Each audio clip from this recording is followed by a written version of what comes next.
जय श्री राम, जय श्री राम। महेंद्र जी भाई साहब जय श्री राम।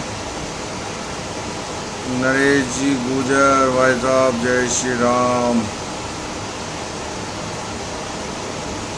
और सुनाओ भाई साहब क्या चल रहा है? यार दुख हुआ। दुख क्या यार, ये तो बात ही बहुत गंभीर है अगर देखी जाए तो। हमारे सैनिकों के साथ जो हुआ, और उसके बाद मतलब कंडीशन ये है कि 3 दिन तक अखबार पढ़ा, पहला अखबार पढ़ा, बहुत भयंकर दुख हुआ कि यार बहुत गलत हुआ। फिर दूसरा अखबार पढ़ा दूसरे दिन, तो लगा कि यार संवेदना सी महसूस हुई। फिर तीसरा अखबार पढ़ा तो कि चलो सर्वदलीय बैठक हो रही है, अच्छी बात है, देश के बारे में सोचा जा रहा है। जब चौथा अखबार पढ़ते हैं तब ये मालूम पड़ता है कि हमने तो कुछ ही नहीं किया। मैं प्रधानमंत्री जी के ऊपर सवाल नहीं उठा रहा। प्रधानमंत्री जी ने जो भी निर्णय लिया होगा अच्छा निर्णय लिया होगा, देश हित में लिया होगा। इस बात का हम देश के वासियों को इतना गर्व होना चाहिए कि हमारे देश में कोई भी प्रधानमंत्री रहा हो लेकिन देश का गद्दार कभी नहीं रहा। विकास नागर जी, आशीष दीपक जी भाई साहब जय श्री राम। वीरेंद्र जी भाई साहब जय श्री राम। विकास जी भाई साहब जय श्री राम। तो भाई साहब, प्रधानमंत्री जी के निर्णय का अपन चैलेंज भी नहीं कर रहे, ना कर सकते हैं, क्योंकि देश चला रहे हो, उनको अच्छे बुरे का अच्छी तरह मालूम है। बस समस्या यहाँ पर आती है कि यहाँ तक हमारा निर्णय अच्छा रहता है, हम प्रधानमंत्री की इतनी इज्जत करते हैं, जो उनके निर्णय को हम मानते हैं, हम इस संविधान पे विश्वास रखते हैं। प्रॉब्लम जब आती है कि जब एक सभ्य आदमी तो इस बात को मान लेता है, इस देश की जनता एक सभ्य जनता है, इन बातों को मान लेते हैं, लेकिन फिर वही अंधभक्त उल्टी सुल्टी हरकतें क्यों करने लग जाते हैं। मतलब 20 सैनिक मर गए, शहीद हो गए, और उन सैनिकों के साथ इतना घिनौना मजाक किया जा रहा है। इन मीडिया से देख लो आप, चाहे आप सोशल मीडिया पे देख लो, मतलब उन पुण्य आत्माओं को श्रद्धांजलि भी नहीं दे सकते ये लोग, इतने छिछोरपंथी करते हैं। क्या विडंबना आ गई यार। देश की राजनीति मतलब देश की शहीदी पे चल रही है। इस देश का होगा क्या? सोचने वाली बात है यार। वैसे हमला चाइना ने किया, हम आरोप कांग्रेस पे लगा रहे हैं। ये क्या हो रहा है? कांग्रेस का क्या लेना देना है इसमें? कांग्रेस तो तुम्हारे सामने वो गधा हो चुका है जिसका जब चाहो जब आप कान पकड़ लो और पीछे से डंडे मारते रहो उस गधे के।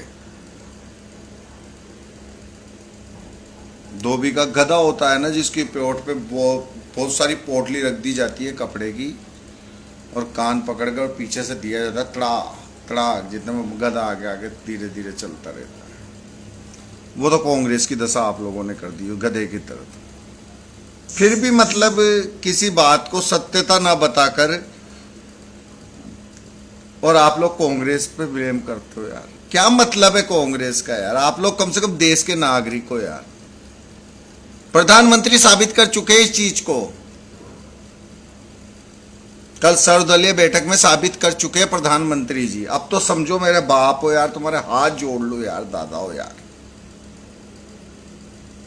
इतना घिनौना और छिचोरा हरकतें करते क्यों हो तुम सोशल मीडिया पे यार? इसमें कई आदमी जुड़े रहते हैं, इसमें बुद्धिजीवी भी जुड़ते हैं, इसमें नए फ्रेश माइंड बच्चे भी जुड़ते हैं। अब उनके अंदर आप क्या भरना चाहते हो? इसे राष्ट्रभक्ति कहेंगे क्या? नहीं कहेंगे। ये राष्ट्रभक्ति नहीं है, ये राष्ट्रद्रोह है। अच्छी बातें नहीं है। आप लोग कांग्रेस का एजेंट, कांग्रेस को एजेंट बता दिया चाइना का, अब उसके पीछे पड़ गए ना धोकर। प्रधानमंत्री जी ने बोल दिया इनडायरेक्टली कि हम अभी लड़ने की परिस्थिति में नहीं है। इनडायरेक्टली बोला है। सर्व दलों ने समझी बात को, सब अपनी जगह पे बैठे हुए हैं। समझिए उन लोगों ने इस बात को। एक ही दल नहीं था वहां पे कांग्रेस, सभी राजनीतिक पार्टियां थी। उन्होंने समझा उस बात को और वो अपनी जगह पे चुपचाप बैठ गए। अब इधर से चलते हमारे सोशल मीडिया पे कुछ तुच्छ से व्यक्ति, क्या कहूं उनको, मैं ये समझ में नहीं आता। ना तो भक्त कह सकता हूं ना कुछ कह सकता हूं। अजय जी भाई साहब जय श्री राम भाई साहब, बोला शंकर जी मीना भाई साहब जय श्री राम, नरेंद्र जी आड़ा भाई साहब जय श्री राम। तो भाई साहब मेरे बाबा जी को मुझसे चलने वालों ने कहा, ऐसी हरकत करने से मतलब क्या है ये बताइए आप। ये फेसबुक है, ये व्हाट्सएप है, आज ये हर व्यक्ति की जरूरत है। देश को वही दिखाओ जो वाकई में देश में सत्यता है।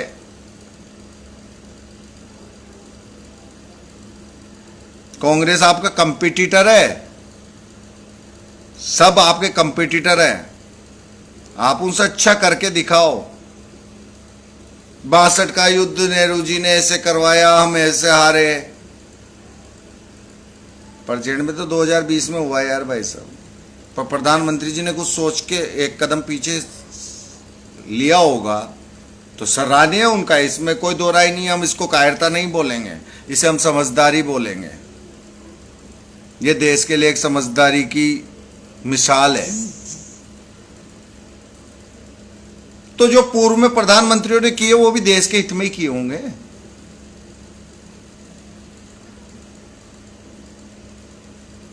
उनके समर्पण को ऐसे क्यों आप लोग बिल्कुल धो देते हो जो ताकि इतिहास के अंदर हमें एक दोगले रूपों में जाना जाए। हिंदू है हम, सम्मान करते हैं हम हर व्यक्ति का। हमारे धर्म में तो दूसरे धर्म को, हालांकि वो धर्म नहीं है, पंथ है, सब धर्म तो एक ही है, सनातन धर्म, सत्य सनातन। बाकी और पंथों को भी इज्जत देने का लिखा हुआ है। चीजें क्यों भूल जाते हो? और बात आप हिंदुत्व की करते हो, राष्ट्रभक्ति की करते हो, अच्छी बातें नहीं है ना।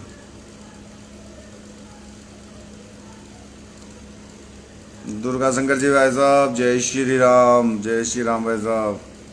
अब भाइयों आपसे तो इतना सा मेरा निवेदन है, और ये जितने भी मेरे भाई देख रहे हैं सब कर रहे हैं, आप लोगों से एक निवेदन है कि ये जो सोशल मीडिया पे इस टाइप की चीजें डाले ना, उन लोगों के खिलाफ आप खड़े हो जाओ। मतलब ये एक देश बचाओ अभियान राज होना चाहिए। सोशल मीडिया पे गलत मैसेज आते ही उनके खिलाफ खड़े हो जाओ। बिल्कुल फेक लिखो उसके ऊपर, ज्यादा कुछ नहीं लिख सकते तो, लेकिन चीज को लिखो ताकि उनको समझ में आए जो डाल रहे हैं। और जो उसके ऊपर लाइक कर रहे हैं, कुछ ऐसा कमेंट कर रहे हैं, तो वो एक बार उसके बारे में एलिनेशन करे कि यार वाकई में सही है या गलत है। तब आएगा देखो मजा आपको। अब ये एक लड़ाई हो चुकी है देश बचाने वाली सोशल मीडिया के ऊपर। मैंने देखा है इस चीज को, महसूस किया है मैंने इस चीज को। लड़ाई धरातल पे नहीं है, लड़ाई सोशल मीडिया पर भी है। इस देश की दिशा को निर्धारित कर रहा आज की तारीख में सोशल मीडिया। ऐसा ना हो कि हम बहक जाएं। इसलिए आप सभी लोगों से निवेदन है मेरा कि जो भी फेक न्यूज आती है या कोई भी पार्टी डालो, कुछ भी डालो, कैसा भी गलत डालो, लेकिन सब खड़े हो जाओ। उस टाइम पे पार्टी मत देखो, उस टाइम पे देश देखो। कोई अपने गुणगान गा रहा है, कोई बात नहीं, अच्छी बात है यार, उसमें एलिनेशन करो कि भाई वाकई में इसने किया नहीं किया। लेकिन आप दूसरे को बुरा करके अपने आप को अच्छा साबित कैसे कर सकते हो? ये अधिकार आपको किसी ने नहीं दिया, इस धर्म ने तो बिल्कुल ही नहीं दिया है। हमारे जितने भी ईश्वर है ना, उनकी अच्छाई को हम बताकर उनको ईश्वर मानते हैं।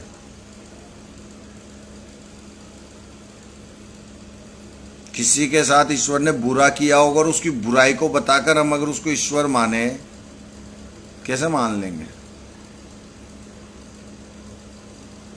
समझने वाली बात है यार।